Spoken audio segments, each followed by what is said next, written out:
Bab 022.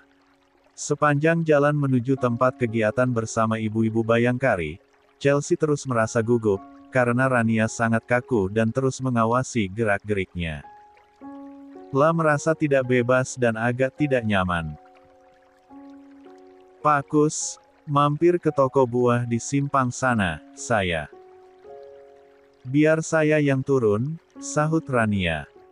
Bu Chelsea, mau buah apa? Yang lokal, import, atau buah potongan, atau mungkin parcel? Nggak perlu repot, Ra. Saya bisa sendiri. Maaf, Bu. Tapi ini, mandat dari Pak Arman. Rania mengeluarkan sebuah kartu kredit dari dalam dompetnya. Mau apapun, bilang saya aja, nanti saya bantu.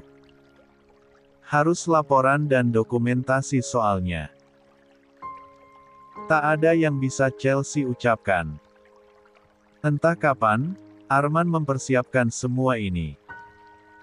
Ia tahu semua ini demi kebaikannya, tapi ia pikir tidak harus diawasi. Ini berlebihan. Sangat berlebihan. Toh, ia yakin Waldan tidak mungkin berani menemuinya lagi. Akhirnya Rania yang turun bersama supir pribadi Oma. Membeli sekeranjang buah anggur dan apel pesanan Buka Polres, untuk sajian di acara nanti. Karena masalah pelukan itu pun Nada terus tantrum meminta penjelasan kepada Waldan yang baru saja keluar dari rumah sakit siang tadi. Ia tidak akan puas sebelum pria itu menjelaskan maksudnya memeluk Chelsea. Hari ini pun, Nada tak masuk kerja. La menyusul Waldan yang memilih untuk pulang ke rumah Mbak Nia ketimbang kembali ke rumah Nada. Sesampainya di depan, pandangan pertama yang ia lihat adalah Waldan. 104. Yang sedang duduk di kursi teras sambil menyesap rokok, ditemani secangkir kopi. Kenapa nggak bilang kalau kamu keluar dari rumah sakit? Waldan melirik dengan malas, kemudian kembali fokus ke depan. Kenapa kamu malah pulang kemari? Lanjut Nada, menggebu. Cuma gara-gara masalah itu, hubungan kita jadi memburuk. Apa sih kurangnya aku, Wal? Segininya kamu. Nada. Kamu datang langsung marah-marah aja, Mbak Nia muncul, masih dengan daster kebesarannya. Kalau bertamu ke rumah kakak ipar itu, masuk dulu.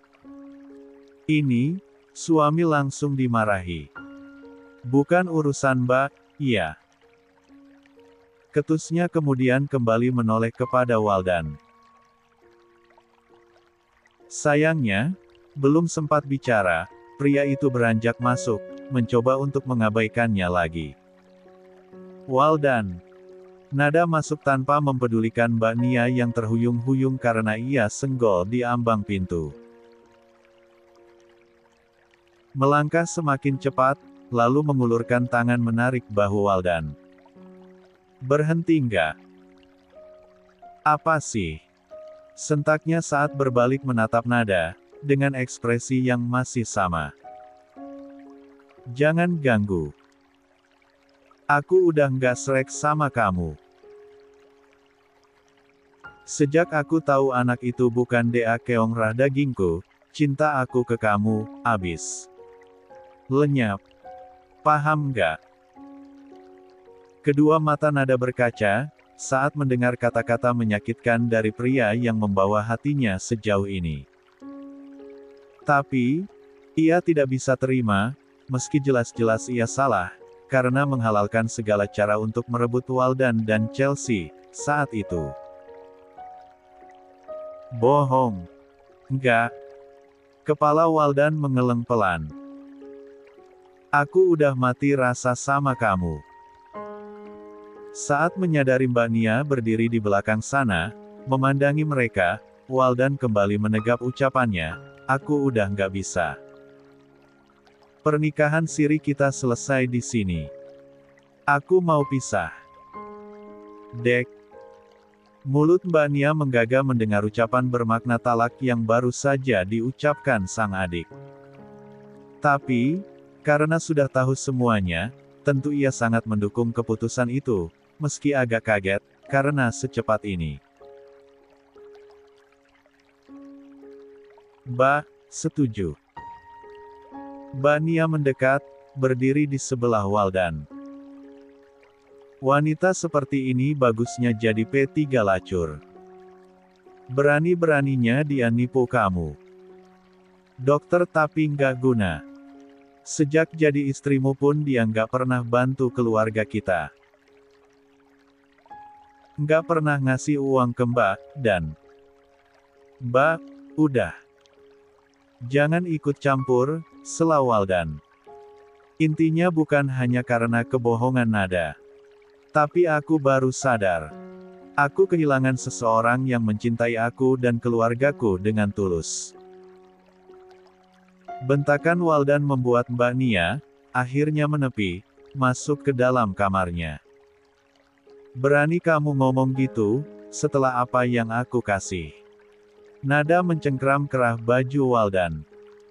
Aku tinggalkan suamiku demi kamu. Boni sampai nggak dapat nafkah dari ayahnya, semuanya demi bisa sama kamu. Siapa yang suruh kamu bohong tentang identitas Boni? Nggak ada, Nat. BR3 Sek. Teriak nada histeris. Kalau kita pisah, aku akan bongkar semuanya ke atasan kamu. Aku akan kasih tahu mereka kalau selama ini, kita selingkuh dan berzina di belakang Chelsea.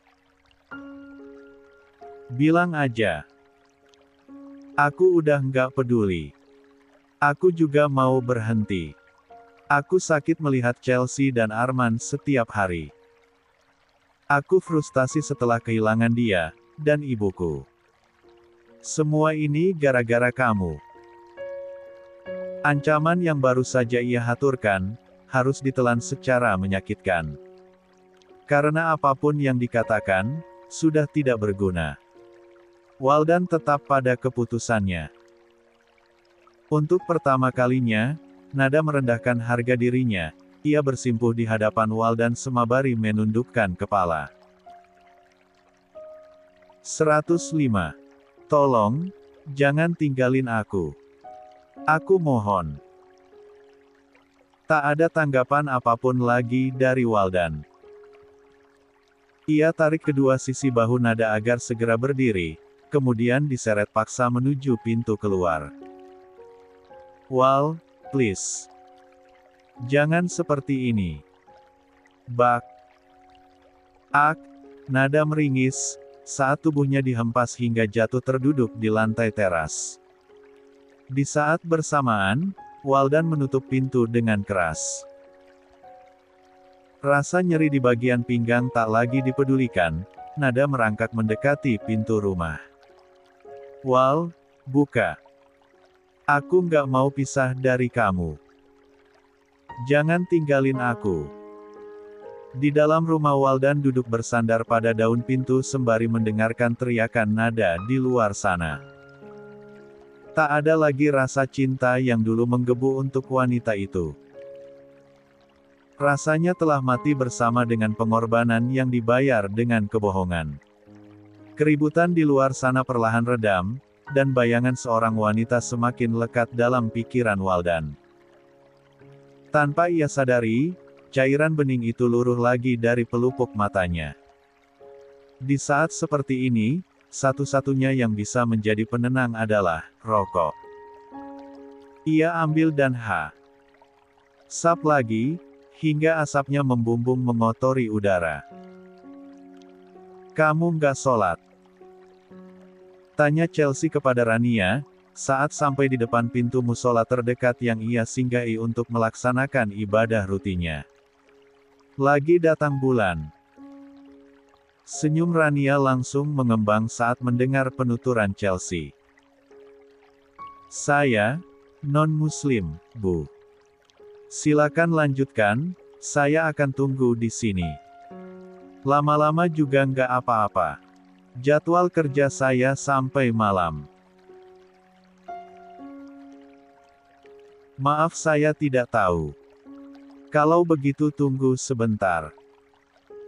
Rasa bersalah mendominasi ekspresi Chelsea. Ia segera beranjak masuk ke dalam musola. Sementara gadis tadi berdiri di depan, memantau situasi. Tak lupa, ia memotret Chelsea yang sedang berjalan semakin jauh, untuk dikirimkan kepada Arman, nanti malam. Meski diminta untuk tidak terburu-buru, Chelsea menyelesaikan salat tanpa mengaji dahulu seperti biasanya. Lakadung tak enak hati kepada gadis tadi karena bertanya tanpa menyelidiki terlebih dahulu. Ran, ayo. Loh, udah Bu. Chelsea hanya mengangguk dan kembali melanjutkan langkahnya mendekati mobil yang terparkir di halaman depan. Kebetulan Pak Rus juga non-muslim, jadi sejak tadi hanya menunggu di dalam mobil. Perjalanan mereka menuju rumah kembali berlanjut. Kurang lebih Chelsea punya waktu 10 menitan sebelum sampai rumah. La manfaatkan kesempatan ini untuk bertanya berbagai hal kepada Rania. Sudah lama kenal Mas Arman. Rania mengangguk canggung. Kenapa baru masuk Akpol tahun depan? Lagi nyiapin fisik dan mental, Bu. Biar nggak gagal. Sekarang, saya lagi ikut les bela diri lagi, semuanya dibiayain Pak Arman. Chelsea mengangguk paham. Namun, masih saja belum puas bertanya. Ia ingin tahu banyak hal tentang gadis itu, agar nanti tak salah lagi. Kamu tinggal sama siapa, di Jakarta? 106. Sama bapak saya. Rania menunjuk Pak Supir yang sedang sibuk di belakang kemudi. Ini bapak saya. Sudah lama kerja sama Nyonya Lusita. Sejak saya masih bayi. Ya Allah, ternyata Pakus. Iya, Non. Astagfirullah. Kok nggak dari tadi ngasih taunya? Lata kuasa menahan tawa yang akhirnya pecah, begitu juga dengan Rania dan Pakus yang ikut tertawa. Rania, panggil saya kakak saja. Jangan terlalu formal. Nggak bisa gitu, bisa didepak Pak Arman nanti. Waktu 10 menit nyatanya tak cukup bagi Chelsea yang masih ingin tahu banyak hal tentang orang-orang kepercayaan keluarga suaminya. Rasa penasaran harus ia tahan sampai besok, karena mobil yang dikendarai Pakus sudah sampai di depan pintu pagar. Saat Pakus keluar untuk membuka pagar, tiba-tiba sebuah mobil berhenti.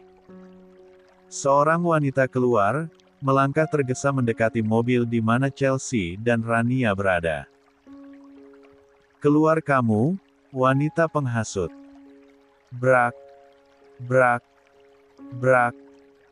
Kelopak mata Chelsea membeliak saat melihat siapa yang sedang berteriak histeris di luar sana. Ya, siapa lagi kalau bukan Nada, yang sudah kehilangan akal sehat karena dicampakkan Waldan.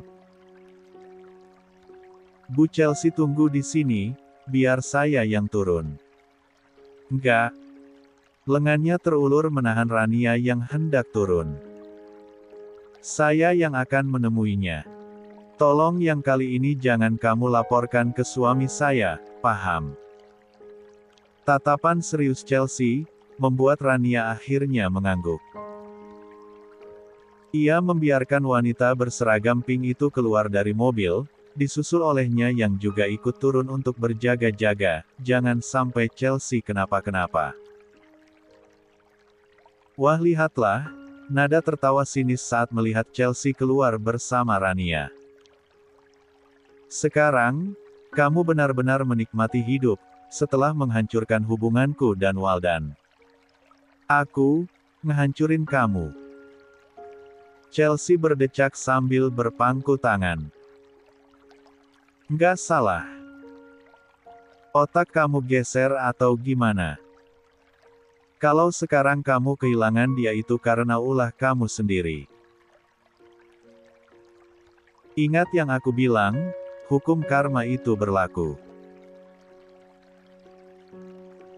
Karma, tidak ada karma. Hardik nada, histeris. Kamu pasti menggoda Waldan kan? Kamu menghasut dia, agar meninggalkan aku. Perempuan serakah kamu, Za. Bu, dia ini orang gila, iya. Tanya Rania berbisik di belakang Chelsea. Chelsea hanya menggeleng pelan, sembari terus memperhatikan nada. Kamu ngarepin apa sih dari laki-laki toksik seperti Mas Waldan? Seharusnya kamu siap jika suatu saat ditinggalkan. Bukan malah terus menyalahkan saya. Sadarlah, sesuatu yang hilang dari hidup kamu sekarang, adalah milik wanita lain yang kamu renggut paksa. Jangan terus berkaca di air keruh. Nada kembali geming. Ia pasti tahu tentang semua kesalahannya. Tapi, ia menolak untuk sadar. Ia tetap menyalahkan Chelsea atas semua kemalangan yang ia terima hari ini. 107. Tak berselang lama, pandangan Nada tertuju kepada Oma Lucita yang keluar dari balik pagar karena mendengar keributan. Pakus menuntun wanita tua itu berjalan keluar. Ada apa ini ribut-ribut? Oma. Wajah Chelsea nampak panik. Nah kebetulan Anda di sini Nyonya. Nada menghampiri wanita tua itu mendahului Chelsea. Dengar baik-baik ya, Nyonya. Kenapa Anda menikahkan cucu Anda dengan wanita kotor seperti dia? Nada, cukup. Sentak Chelsea. Bukannya berhenti Nada malah kembali melanjutkan dengan cepat, Chelsea ini diceraikan sama suaminya karena sudah tidak P3 rawan lagi. Dia ini hanya wanita nakal dari kampung yang pergi ke kota untuk menggoda orang-orang kaya dan berpangkat tinggi. Sebelum menyesal, lebih baik minta cucu Nyonya untuk. Bak. Tendangan Rania melayang, menghantam perut Nada. Cukup keras, hingga membuat wanita itu jatuh berguling di samping badan mobil. Ran, kenapa kamu berbuat kekerasan begitu? Tegur Oma, kepada gadis itu. Mandat dari Pak Arman, jawabnya sambil kembali memasukkan ponsel ke saku jaket, kemudian menghampiri Chelsea yang terlihat begitu pucat. Bu Chelsea masuk sama Nyonya. Biar saya yang beresin. Ran. Menahan pergelangan tangan Rania saat hendak berjalan melewatinya. Ingat, jangan bilangin Mas Arman. Please, saya mohon. Rania bisa merasakan tangan Chelsea begitu bergetar ketika mencengkeram lengannya. Akhirnya ia mengangguk agar wanita itu bisa lebih lega dan tidak kepikiran. Iya, saya nggak akan bilang. Tolong, masuk rumah sekarang. Setelah mendengarkan jawaban dari gadis itu, Chelsea baru bisa bernapas lega. Ia beranjak masuk ke dalam bersama Oma dan juga Pakus, tanpa memperdulikan Nada yang masih meringis kesakitan di belakang sana.